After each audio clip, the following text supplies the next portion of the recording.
Okay guys, so this is the next section.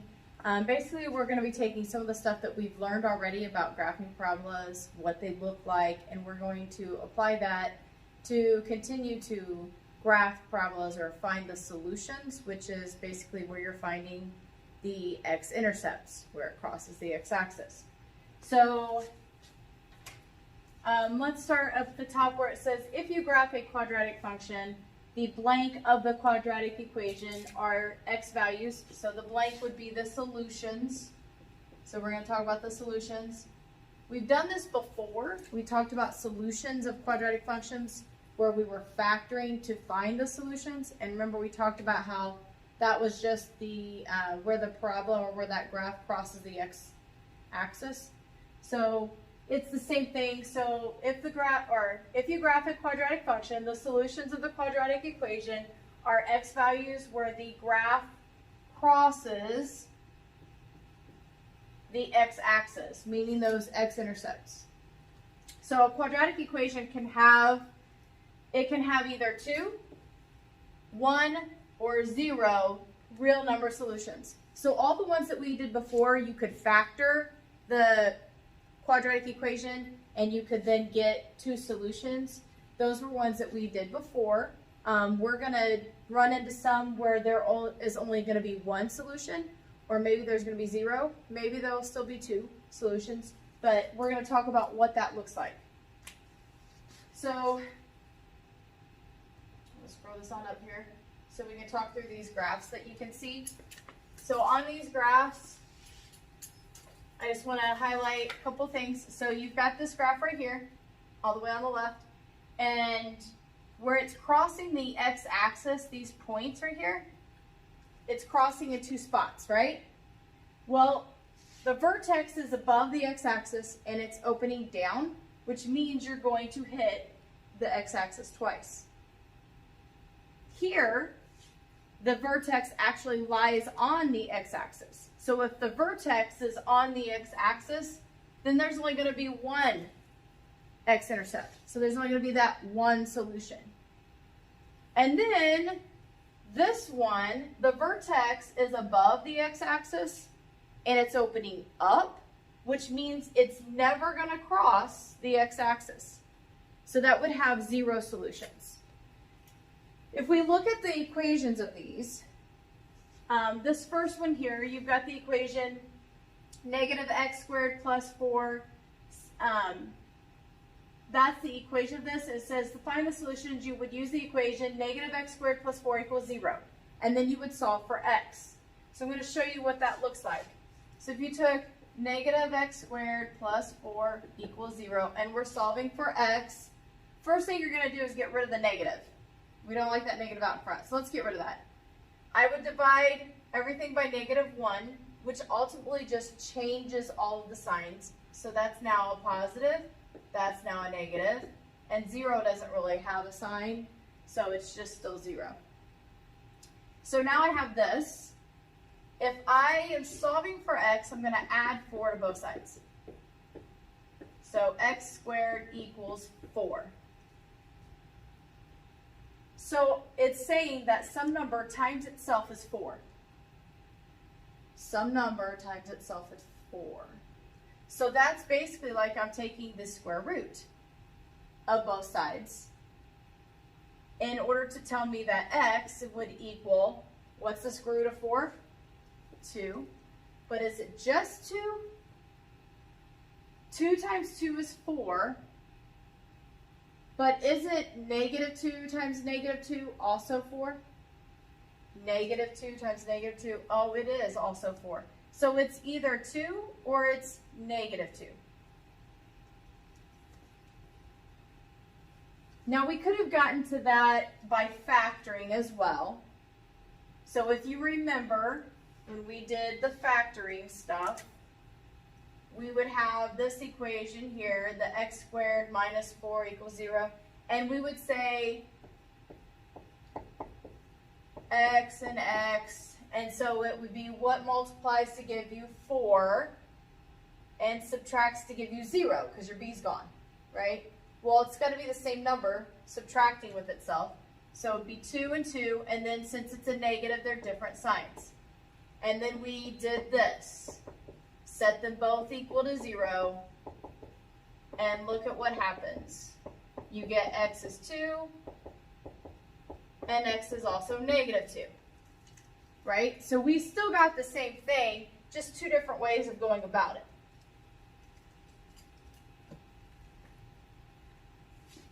Again, there was two solutions.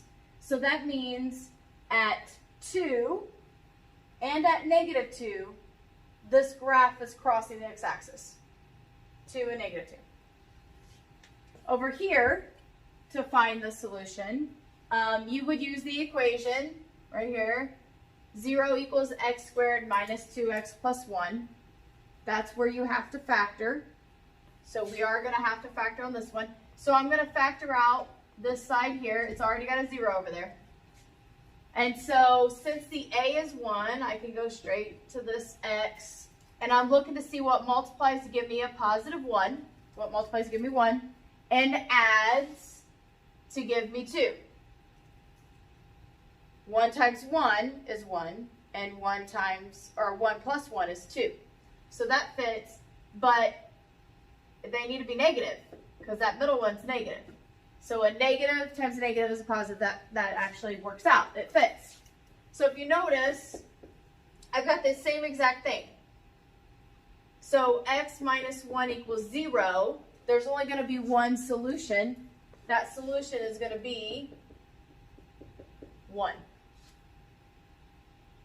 So that means that at x1, that's where it crosses. And that's it. That's the only space. That's the only place that it crosses.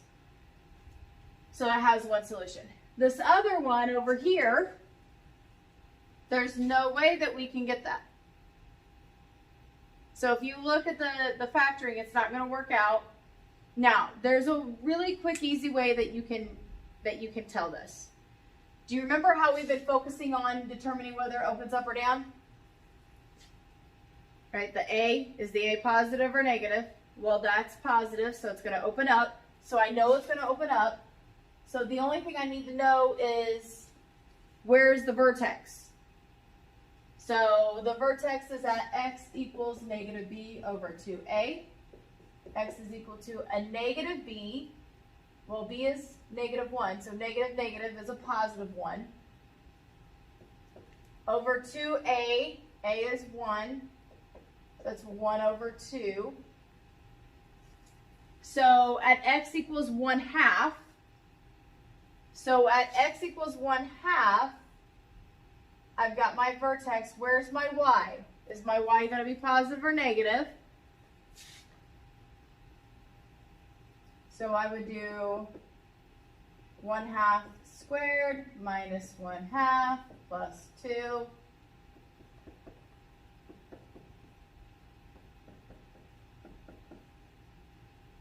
One-fourth minus 1/2 would be a negative 1/4 plus 2. That's going to give you a positive 1 3/4. So that means that I'm in my positive zone, and I'm opening up, so it's never going to cross.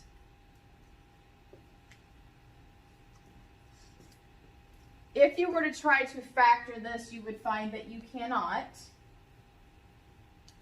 So if I were to try to factor this, to try to get my solutions, I'd be sitting there forever. What multiplies to give me 2 and adds to give me 1? Right? Because that b is 1. Multiplies to give me 2, but adds to give me 1. There's nothing. Nothing is going to make that happen, right? So there's clearly no solution with that.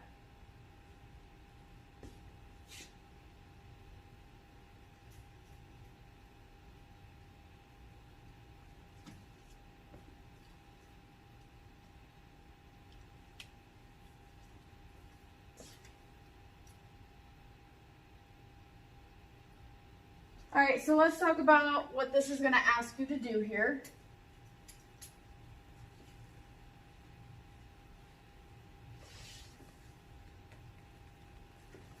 So on this first one, it says find the vertex of the functions below, and then find the solutions for each equation by solving for x. If the equation has no real solution, write no solution. So you're either going to end up with two solutions, one solution, or none. So let's look at this. It says to find the vertex, so let's find the vertex. The vertex is x equals negative b over 2a. What's my b? The b is gone. If the b is gone, then that's going to be 0, and it doesn't matter what it's over, which it would be over 2, but it doesn't matter because 0 divided by anything is 0. So my vertex is at 0 something. Well, if I plug a 0 in here for x, 0 squared is 0 plus 3. 3. So my vertex is at 0, 3. And then I have to find the solutions. So I'm going to look for the solutions. In order to find the solutions, what you're doing is you're solving for x.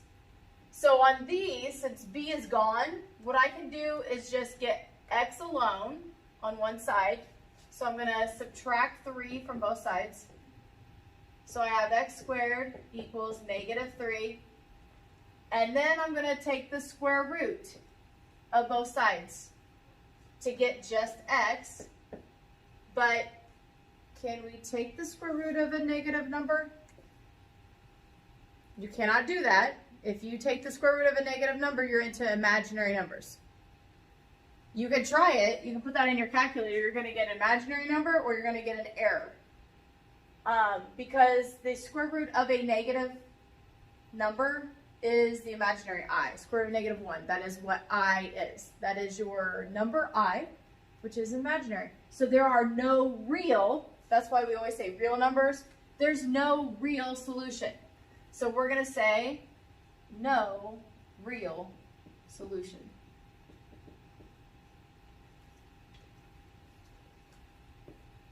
That means it's not going to cross there. It's not going to cross the x-axis. Let's look at the next one. We're going to find the vertex. So x equals negative b over 2a. My b is 4. My a is 1. So negative 4 over 2 times 1. Negative 4 over 2. So that would be a negative 2. So my x of my vertex is negative 2. I've got to find the y. You find the y by plugging it into the equation. So negative 2 squared plus 4 times negative 2 plus 4. That's going to give you a y. So I just replaced my y with 0 because I just want to figure out what my vertex is right now. So negative 2 squared is 4. 4 times negative 2 is negative 8 plus 4. So I've got negative 4 plus 4, 0. My y is 0.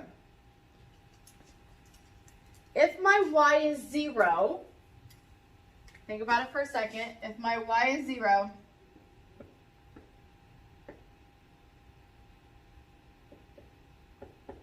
my y is 0, that would be here, right? So that means that the vertex is actually on the x-axis. So I should get how many solutions? I should get 1. So in order to find the solution, we're going to have to factor.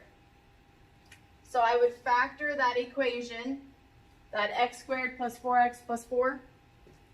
The a is 1, which is great because I can just go straight to my factoring. The x's.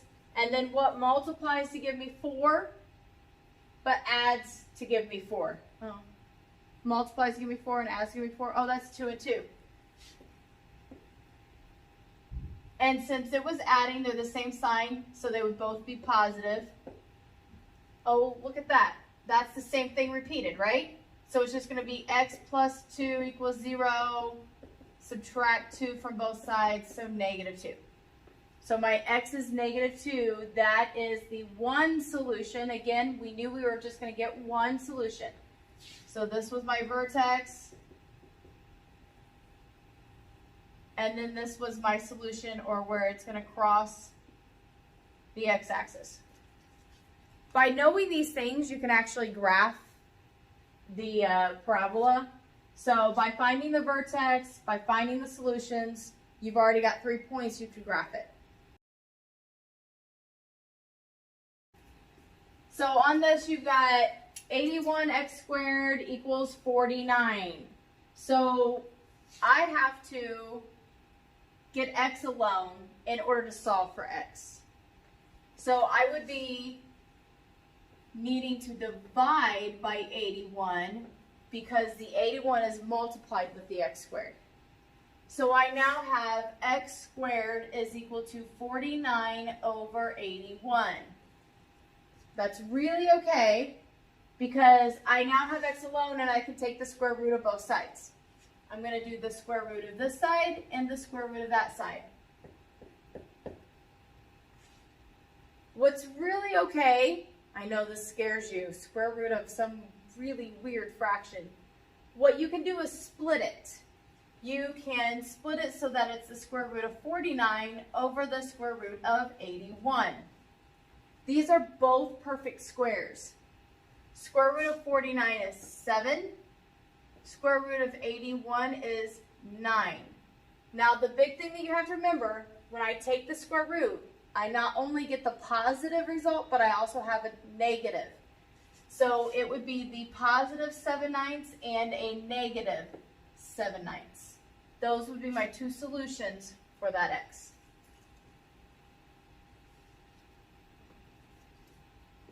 I'm going to solve one more here. So it says, where are the solutions? So now we're not asked to find the vertex. It's just, what are the solutions? So we're just focusing on the solutions. So I've got x squared plus 9 equals 0. I'm going to have to solve for the x. So subtract 9 on both sides. X squared is equal to negative 9. And I've got to take the square root of a negative number.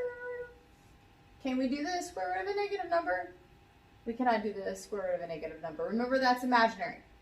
So we go into imaginary numbers if you're taking the square root of a negative number where the negative is inside the square root. Cannot do that. So that is no real solutions would be the answers to that. It is not equal to negative 9, right? It is not going to be negative 3. That can't be it either. It is no real solution.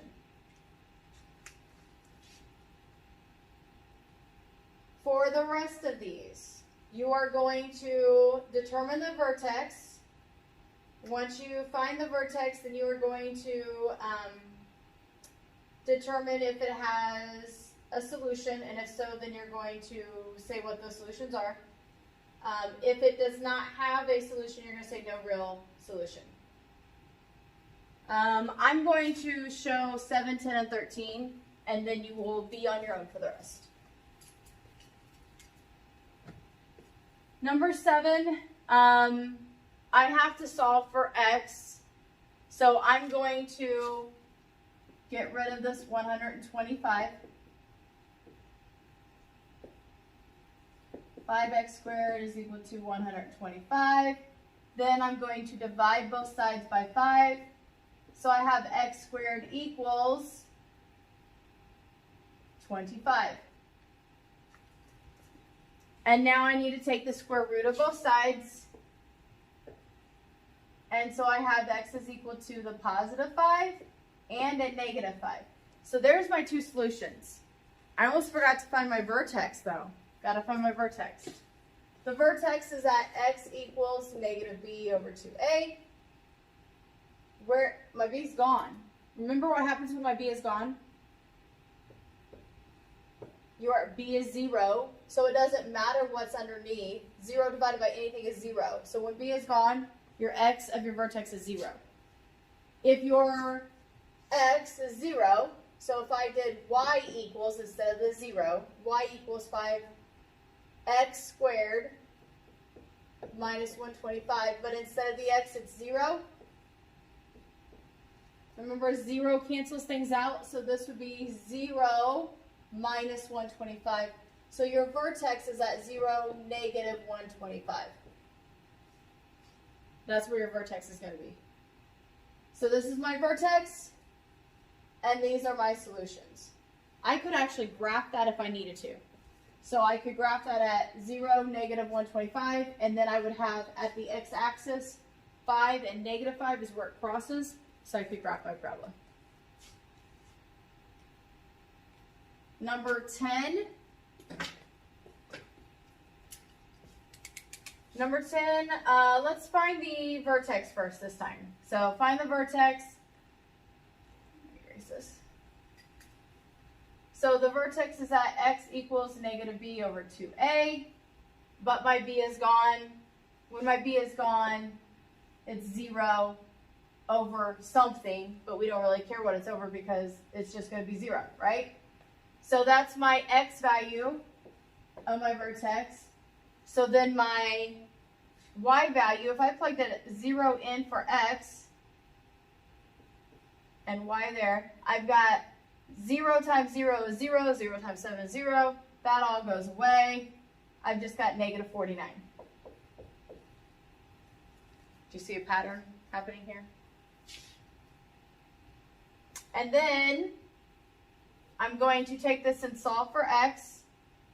So since my b is gone, I can actually just isolate x and then take the square root of both sides. I don't have to factor anything. So I can add 49 to both sides here. So 7x squared equals 49. And then get rid of the 7 by dividing both sides by 7. So x squared equals 7. Right? 49 divided by 7 is 7. So then I have to take the square root of both sides. So then x is equal to, it's going to be a positive square root of 7 and a negative square root of 7. And you'll just leave it like that. Although it does say to round to the nearest tenth, I'm going to have you leave it like that for now. We can go back and talk about rounding and putting that in the calculator later. Number 13, the last one I'm going to do with you. I'm going to subtract 7 from both sides. And that gives me x squared equals negative 7. Oh, and look at this.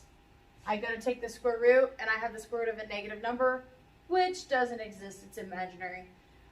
So there's no real solutions.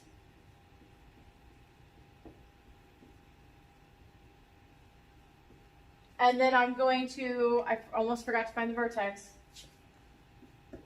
X is equal to negative b over 2a, but the b is gone, so it's going to be 0. And so then it would be at 0. Hopefully you notice the pattern. That cancels, so it would be 0, 7.